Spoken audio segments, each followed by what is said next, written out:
ان کے پروٹوکول نے مجھے بڑا تنگ کیا ہوا تھا. صاحب بزی ہے, صاحب میٹنگ میں. آج صاحب بالکل اکیلے ہیں اور کوئی پروٹوکول نہیں ہے.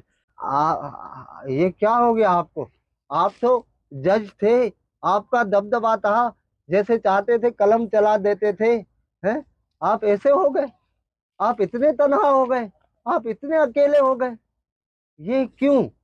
آپ یہاں پہ بھی جج ہی ہے نا صاحب. صاحب یاد ہے میں وہی ہوں جس کی بائک چوری ہو گئی تھی.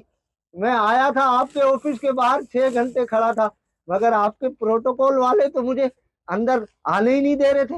وہ کہہ رہے تھے صاحب بزی ہے. تو آپ یہاں پہ بھی ڈی ایس پی ہے کیا؟ اب آپ ڈی ایس پی نہیں ہے؟ اب آپ کے گارڈ مجھے روکیں گے تو نہیں؟ کوئی مجھے دھکے دے کے باہر تو نہیں نکالے گا؟ ہیں میری بے عزتی تو نہیں ہوگی یہاں پہ؟ آپ تو وہی صاحب ہے نا جس کا لاہور میں الگ بنگلہ تھا, کراچی میں الگ, اسلام آباد میں الگ, اور آپ کی فیملی یو کے میں رہتی تھی. مگر آج کل آپ اتنی چھوٹی جگہ میں رہ رہے, تو لوگ کیا کہیں گے؟ آپ کی عزت پہ بات نہیں آئے گی؟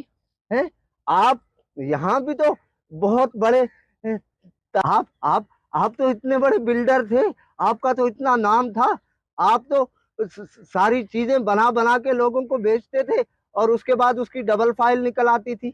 تو کیا یہاں پہ بھی کوئی ڈبل فائل ہے؟ یہاں پہ بھی آپ بلڈر ہیں؟ ارے صاحب آپ تو ہر چیز برانڈڈ پہنتے تھے. ہیں جوتے بھی برانڈڈ, بنیان بھی برانڈڈ, کپڑے بھی برانڈڈ ہیں.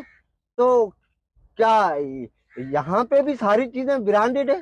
اچھا یہ بتائیں, یہ جو آپ نے یہاں لگوائے میں یہ کچھ پودے, کیا یہ بھی برانڈڈ ہے؟ ارے یہاں تو مجھے نہ ڈی ایس پی مل رہا ہے, نہ مجھے جج مل رہا ہے, نہ مجھے برانڈڈ والے مل رہے ہیں, نہ مجھے بلڈر مل رہے. ارے یہ حاجی صاحب, حاجی صاحب, حاجی صاحب کچھ بولیں تو صحیح. حاجی صاحب, حاجی صاحب آپ تو بہت بڑے تاجر تھے. آپ چیزیں اسٹاک کر کے رکھتے تھے اور اس کے بعد اس کو ڈبل ریٹوں پہ بیچتے تھے. آپ یہ سوچتے تھے کہ چیزیں مہنگی ہوگی تو میں ڈبل ریٹ پہ بیچوں گا تو منافع ہوگا. تو یہاں بھی آپ ساری چیزیں کیا ڈبل ریٹوں پہ بیچ رہے ہیں؟ اور کیا یہاں بھی آپ حاجی صاحب ہیں کیا؟ جو آج صاحب مسند ہیں وہ کل نہیں ہوں گے. کرایہ دار ہیں, ذاتی مکان تھوڑی ہے.